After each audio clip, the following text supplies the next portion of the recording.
ప్రేమపూర్వకమైన ఆహ్వానాన్ని నేను మీకు తెలియజేస్తూ ఉన్నాను.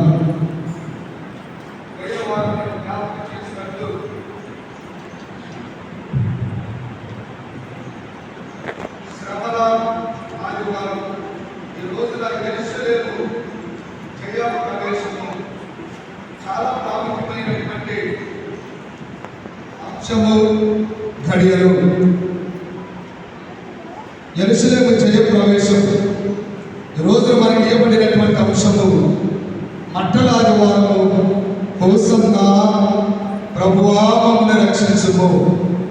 Palm Sunday hosanna Lord save us అనేటటువంటి అంశాన్ని ఈ రోజున church of south India liturgy committee వారు మనకు బహుమానముగా ప్రసాదింపచేశారు.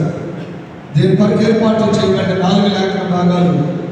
జకరియా గ్రంథము 9వ అధ్యాయం 1 నుండి 12 వచనాల వరకు ఉన్న లేఖనం, 118వ దావీదు కీర్తన 19వ వచనం నుండి చివరి వరకు ఉన్న లేఖన ఉత్తర ప్రత్యుత్తరాలు, 1 తిమోతి 4వ అధ్యాయం 6వ వచనం నుండి 16వ వచనం వరకు ఉన్న లేఖనము, పత్రికా పాఠము, లూకా సువార్త 19వ అధ్యాయం 29 నుండి 40 వచనాల వరకు ఉన్న లేఖన భాగాన్ని సువార్త పాఠంగా మనం చదువుతున్నాం.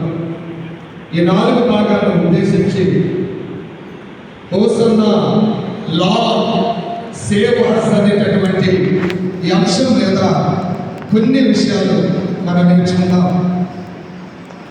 వాక్యము మనతో మాట్లాడుతున్నప్పుడు దేవాతి దేవుడు మన హృదయాలను సరిచేయాలని ప్రార్థనాపూర్వకంగా మీరందరూ వాక్యాన్ని వింటూ, దేవా నా మనోనేత్రాలు వెలిగించాయా అని ప్రార్థనాపూర్వకంగా సిద్ధపడి కలిగి వాక్యాన్ని వినాలని ప్రభు పేట మనం చేస్తున్నాం.